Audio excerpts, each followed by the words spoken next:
नाज़रीन इकराम, कुछ important developments हैं। आपको मालूम है कि पिछले 48 घंटों में पाकिस्तान की सिक्योरिटी फोर्सेस पर दहशतगर्दों की तरफ से, खारजियों की तरफ से कुछ बुज़दिलाना हमले किए गए। कुरम के अंदर जो 2 घात लगाकर हमले हुए, वो भी हमने विटनेस किए। फिर एक क्वाड कॉप्टर का अटैक जो है वो पीस कमेटी जो है, अमन कमेटी, उसके दफ्तर पर किया गया। ये सारी डेवलपमेंट्स तशवीशनाक है, लेकिन अब जो अपडेट सामने आ रही है वो अहम है, क्योंकि पाकिस्तान ने कुछ बहुत सख्त और बड़े फैसले ले लिए हैं। अगले चंद घंटों में कुछ बहुत बड़े लेवल पे स्ट्राइक्स होने जा रही हैं, और उन स्ट्राइक से पहले एक स्टार्टर के तौर पर कुछ ड्रोन स्ट्राइक्स और कुछ एयर स्ट्राइक्स की गई हैं पाकिस्तान आर्मी एविएशन और पाकिस्तान एयरफोर्स की तरफ से। और पाकिस्तान ने ड्रोन स्ट्राइक्स के अंदर अहम तरीन कमांडर्स जो है उन्हें एलिमिनेट किया है। भारत के एसेट्स को और तालिबानी रिजीम के इंपॉर्टेंट तरीन लोगों को पाकिस्तान ने किस तरह से एलिमिनेट किया है, ये सारी कार्रवाइयों की डिटेल्स जो है और जो अभी तक की ताज़ा तरीन अपडेट है, ये जो पाक अफगान वॉर, जो एक फुल फ्लेज वॉर शुरू होने जा रही है, ये उसके स्टार्टिंग के कुछ इंडिकेटर्स हैं, ये याद रखिएगा। मैं सारी डिटेल्स आपके सामने रखता हूं। अगर अभी तक आपने इस वीडियो को लाइक नहीं किया तो लाइक जरूर कर दें। कमेंट सेक्शन में पाकिस्तान जिंदाबाद का नारा आपने जरूर लिखना है, और जिन लोगों ने चैनल को सब्सक्राइब नहीं किया उनसे मेरी ये दरखास्त होगी कि चैनल को भी लाजमी सब्सक्राइब कर लें। नाज़रीन इकराम, सबसे पहले तो ये चीज़ ज़हन में रखिएगा कि इस वक्त पाकिस्तान ने जो बॉर्डर है उसे मुकम्मल तौर पर सील कर दिया है। बॉर्डर पे तमाम तर चीज़ें और तमाम तर कार्रवाइयाँ, सिर्फ एक काम हो रहा है बॉर्डर पे, पाक अफगान बॉर्डर पे, कि जो गैर कानूनी अफगान बाशिंदे हैं उन्हें बेदखल किया जा रहा है, उन्हें डिपोर्ट किया जा रहा है वापस उनके मुल्क। और अब उनका मुल्क जो है वो ठीक ठाक चल रहा है, और यही इनका दावा है ना, तो अब वापस उधर जाएं। और पाकिस्तान अब ये गैर कानूनी इल्लीगल लोगों का बोझ जो है वो अब मजीद बर्दाश्त नहीं करेगा। दुनिया में एक ही मुल्क था जो ये करता था, अब उसने भी हाथ खड़े कर दिए और पाकिस्तान ने भी जवाब दे दिया है। आज इंटरेस्टिंगली नाज़रीन इकराम, पाक अफगान बॉर्डर पर, तुरखम बॉर्डर जो है वहां पर एक बड़ी इंटरेस्टिंग डेवलपमेंट हुई है। फॉरेन स्मगल्ड जो माल है, जिसमें मुतअद्दिद ऑपरेशन के अंदर जो माल पाकिस्तान की सिक्योरिटी फोर्सेज की तरफ से और फ्रंटियर कोर नॉर्थ जो है उसकी तरफ से जो मुख्तलिफ मकामात पर, मुख्तलिफ जगहों पर माल सील किया गया था, सीज किया गया था स्मगलिंग का, जिसमें नारकोटिक्स हैं, दीगर चीज़ें हैं, उसे आज आग लगाई गई है। और इस सब के अंदर ये जो माल आज जलाया गया है तुरखम बॉर्डर पर, इसकी कुल मालियत जो है वो 358 मिलियन रुपीज़ है। इसके साथ ही साथ ये तकरीबन 43 टन का माल है, और इसमें मुतअद्दिद स्मगलिंग के जो अटेम्प्ट्स हैं, जो कि मुख्तलिफ ऑपरेशन किए गए हैं। अफगान सरजमीन से जो स्मगलिंग का माल आ रहा होता है, ये उनके खिलाफ ऑपरेशन है, और उन ऑपरेशन के अंदर स्मगलर जो है वो या तो मारे जाते हैं और फिर वो दहशतगर्द भी होते हैं उनके साथ। और ये जो माल है ये उस दौरान सीज किया गया माल है जिसे जलाया गया है, और ये एक अहम तरीन चीज़ है नाज़रीन इकराम। ये कन्फिस्केटेड गुड्स जो है ये पाकिस्तान ने आज जलाए हैं। इसके साथ ही साथ कुछ ऑपरेशन जो है वो भी साइमल्टेनियसली चल रहे हैं। अब जरा आते हैं नाज़रीन इकराम ऑपरेशन की जो डेवलपमेंट्स हैं उनकी तरफ। एक तो बड़ी डेवलपमेंट नाज़रीन इकराम, कुरम डिस्ट्रिक्ट जो है उसके अंदर तुरघर का एरिया है, वहां पर हुई है।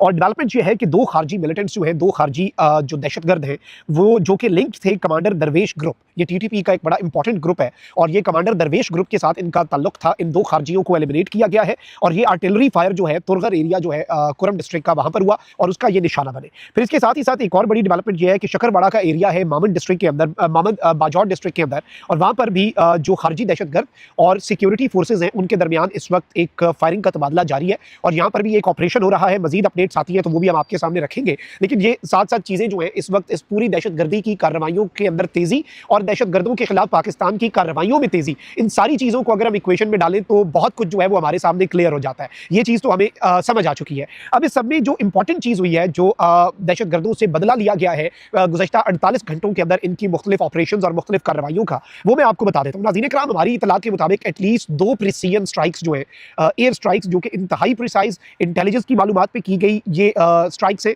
और इसमें ग्राउंड फोर्सेज जो है वो सारा एनालिसिस करती है, उसके बाद पिन पॉइंट किया जाता है लोकेशन को, रैकी की जाती है, कोलेट्रल डैमेज ना हो, इसके लिए भी स्टेट बहुत ज़्यादा इकदाम करता है, क्योंकि ये भी स्टेट की जिम्मेदारी है। दहशतगर्द तो चाहता है कि वो ह्यूमन शील्ड के तौर पर लोगों को इस्तेमाल करे, तो इसलिए इस तरह के जो प्रिसीजन ऑपरेशन है वो बड़े कॉम्प्लिकेटेड हो जाते हैं। अब नाज़रीन इकराम, लकी मरवत और कुरम डिस्ट्रिक्ट जो है वहां से ये खबरें आ रही हैं कि कुछ एयर स्ट्राइक्स जो है वो पाकिस्तान की सिक्योरिटी फोर्सेज की तरफ से की गई है, और इसमें जो हाइडआउट्स हैं टीटीपी के, जो तालिबानी regime back TTP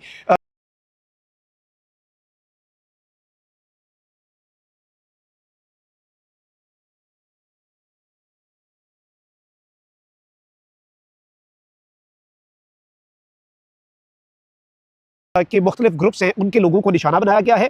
initial report जो हमें लकी मरवत का सरा दरगाह एरिया है, लकी मरवत में जो एयर स्ट्राइक हुई है वो सरा दरगाह एरिया के अंदर हुई है, और इसमें जो HBG हाफिज गुल बहादुर ग्रुप है उसके 7 दहशतगर्द जो है नाज़रीन इकराम उन्हें वासिले जहन्नुम किया गया है इस एक स्ट्राइक में जो लकी मरवत में हुई, जिसमें 7 लोगों में कमांडर मूसा। अब ये जो कमांडर मूसा है ये इनका सबसे अहम तरीन, आप समझ लें कि इस एरिया के अंदर ये दहशतगर्दों के इस नेटवर्क की रीढ़ की हड्डी था, ये रॉ का एक बड़ा एसेट था, और ये तालिबानी रिजीम जो है, जो अफगानिस्तान के ऊपर काबिज है, उसके साथ भी डायरेक्ट लाइजॉन में होता था। और ये कमांडर का एलिमिनेट होना, तो आप समझ लें एक पूरे ग्रुप का एलिमिनेट होना है। एक कमांडर का एलिमिनेट होने होने का मतलब होता है एक लिंक तोड़ दिया है। तो 6 तो इसके साथ दीगर इसके साथी जो खारजी वासिले जहन्नुम हुए, that is also an achievement, क्योंकि इन्होंने खुदकुश हमले और पाकिस्तान की सिक्योरिटी फोर्सेज पर हमले ही करने थे। लेकिन ये जो कमांडर मूसा मारा गया है लकी मरवत के अंदर, इस एयर स्ट्राइक के अंदर, जो कि इंतहाई प्रिसाइज, इंतहाई टारगेटेड थी, और इसमें पाकिस्तान एयरफोर्स और पाकिस्तान आर्मी एविएशन का बड़ा इंपॉर्टेंट रोल है, ये एक कामयाबी है। इसके साथ ही साथ कुरम में अनमैन्ड कॉम्बैट एरियल व्हीकल जो पाकिस्तान के ड्रोन्स हैं, उन्होंने मनाटो जंगल जो है वहां पर एक कार्रवाई की, जहां पर एक एम्बुश अटैक जो है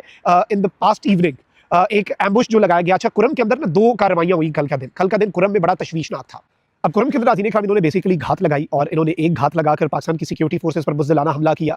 फिर दूसरा भी इन्होंने एक एम्बुश किया पाकिस्तान की सिक्योरिटी फोर्सेस को। इसमें मुतअद्दिद दहशतगर्द तो मारे गए, मौके पर इनके कुछ कमांडर्स भी मारे गए, लेकिन 6 सिक्योरिटी फोर्सेस के जवान जो है वो शहीद हुए। फिर उसके बाद मैंने कल ही आपको बताया था कि एक IBO कुरम के अंदर ही हुआ है, जिसके अंदर 10 खारजियों को वासिले जहन्नुम किया गया है। और अब मनातो एरिया जो है वहाँ पर, जहाँ पर ये पाकिस्तान की सिक्योरिटी फोर्सेस पर घात लगाकर इन दहशतगर्दों ने हमला किया, तो गालिबन वही ग्रुप जो पाकिस्तान की सिक्योरिटी फोर्सेस पर हमलों में मुलव्वस था, उसके ऊपर एक unmanned combat aerial vehicle Pakistan की सिक्योरिटी फोर्सेस के एक ड्रोन ने एक प्रिसीजन स्ट्राइक की है। और ये प्रिसीजन स्ट्राइक इनकी बुनियादों को हिलाकर रख चुकी है। और इंटरेस्टिंगली अभी यहाँ से हमें मजीद इंटेल नहीं मिली कि कितने दर्जन खारजी जो है वो वासिले जहन्नुम हुए हैं, लेकिन एक चीज़ कन्फर्म्ड है कि इनका पूरा नेटवर्क जो है कुरम के अंदर उसे उड़ाया गया है। और जो मुलव्वस था पाकिस्तान की सिक्योरिटी फोर्सेस पर होने वाले कल के हमले में, with in less than 24 hours Pakistan की सिक्योरिटी फोर्सेस ने ना सिर्फ बदला लिया है, बल्कि इनकी बुनियादों को हिलाकर रख दिया है, इनके नेटवर्क को उड़ा के रख दिया। और अभी वैसे बदला मुकम्मल नहीं हुआ। इसकी हिद्दत और शिद्दत इनके सहूलतकारों तक और अफगानिस्तान में छुपे हुए इनके कर्ता धर्ताओं तक पहुंचना बहुत ज्यादा जरूरी है। कुछ इंपॉर्टेंट तरीन एयर स्ट्राइक्स जो हैं वो अभी भी होनी है, जिसमें पाकिस्तान एयरफोर्स के फाइटर जेट्स का किरदार होगा।